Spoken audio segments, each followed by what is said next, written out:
Honourable speaker साहब, Iran के ऊपर जिस तरह एक नाजायज और गैर कानूनी जंग ठोसा गया, मुझे नहीं लगता है कोई खड़ा होकर उसके हक में बोल सकेगा। उसके साथ साथ मैं आपकी बात कर ही नहीं रहा हूं ना, अब उसके साथ साथ जिस तरह इंसानियत का कत्ल करके बेरहमी से ईरान के सुप्रीम लीडर आयतुल्लाह खamenei साहब, उनके कई साथी और करीबी रिश्तेदारों को शहीद किया गया, उसकी जितनी भी मजम्मत की जाए कम होगी।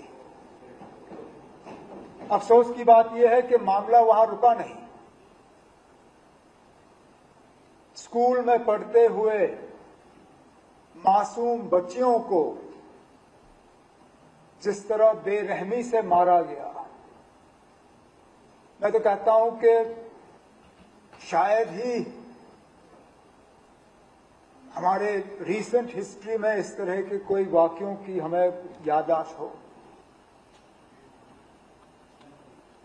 और मकसद क्या, अभी भी समझ नहीं आता। अमेरिका के सदर की बात अगर आप सुनें तो उन्हें शायद खुद इस बात का एहसास नहीं है कि ये जंग ईरान के ऊपर ठोसा क्यों गया। सुबह रेजिम चेंज की बात करते हैं, दोपहर को स्ट्रेट ऑफ हॉर्मुज की बात करते हैं, शाम को तेल की कीमतों की बात करते हैं। उन्हें खुद शायद नहीं पता कि लगातार पिछले 3 हफ्तों से जो ईरान के लोग भुगत रहे हैं वो क्यों भुगत रहे हैं। अब हमें ये कहा गया यहां पे कि हमें कोई ऐसी बात नहीं करनी चाहिए जो डायरेक्टली हमें टच ना करे।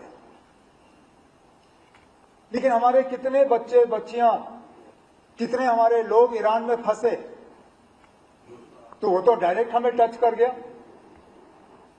आज हमारे पेट्रोल पंपों के बाहर लाइनें लगी हुई हैं, वो भी हमें डायरेक्ट टच कर गया।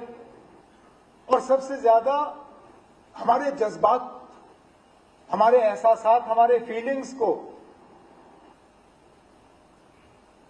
जो एक ठेस पहुंची, एक हमें दर्द हुआ। मुझे लगता है हम सबको यहां हाउस के सामने अपनी बात रखने का पूरा हक है। अब ये सही है कि यहां बैठ के हम जंग रोक नहीं सकते, लेकिन मरकज में हमारी हुकूमत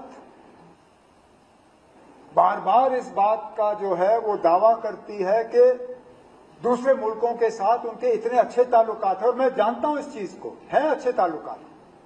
अमेरिका के साथ उनके ताल्लुकात अच्छे हैं, इजराइल के साथ ताल्लुकात अच्छे हैं, ईरान के ताल्लुकात तो मैंने खुद देखे जब मैं वाजपेयी साहब के साथ मिनिस्टर ऑफ स्टेट था एक्सटर्नल अफेयर्स का। बाकी ईरान के जो हमसाय मुल्क हैं उनके साथ ताल्लुकात। तो मुझे नहीं लगता है कि अगर यहां इस हाउस के तरफ से हम वजीर आजम हिंद नरेंद्र मोदी साहब से गुजारिश करें कि वो अपने दफ्तर का इस्तेमाल करके, अपने जो उनके पर्सनल रिलेशंस हैं इन सब लोगों के साथ, उनका इस्तेमाल करके इस जंग को जल्द से जल्द खत्म करें, ताकि वहां के लोगों की जो सफरिंग है वो खत्म हो जाए और ईरान को दोबारा एक मौका मिले कि वो पीसफुली जो है इस दुनिया में बाकी मुल्कों के साथ कोएग्जिस्ट करे। तो मुझे नहीं लगता है किसी को इस चीज का कोई इसमें कोई एतराज होना चाहिए। तो एक तो मैं अपने तरफ से और यहां अपने साथियों के तरफ से ईरान के ऊपर जो ये नाजायज और गैर कानूनी जंग ठोसा गया उसकी मजम्मत करता हूं। आयतुल्लाह खamenei साहब और उनके साथ जो उनके साथी शहीद हुए, उनके साथ गम और ताजियत का इजहार करता हूं। उसके साथ जो बाकी लोग इस जंग में मारे गए उनके साथ भी, और अपने मुल्क के वजीर आजम साहब से मोतबाना गुजारिश करता हूं कि अपने ताल्लुकात और रिश्तों का इस्तेमाल करके जल्द से जल्द इस जंग को जितनी जल्दी वो खत्म करवा सकें उतना हम सबको फायदा होगा, इंसानियत को फायदा होगा। मैं इसमें मजहब की बात नहीं करूंगा, इंसानियत की बात करूंगा। वहां किसी मजहब का कत्ल नहीं हुआ है, इंसानियत का कत्ल किया जा रहा है। इंसानियत को बचाने के लिए अगर हमारा मुल्क जो है एक रोल अदा कर सके और इस जंग को बंद कर सके, मुझे लगता है तमाम इस जम्मू कश्मीर की असेंबली जो है उनको इस चीज से कोई एतराज नहीं होगा। शुक्रिया।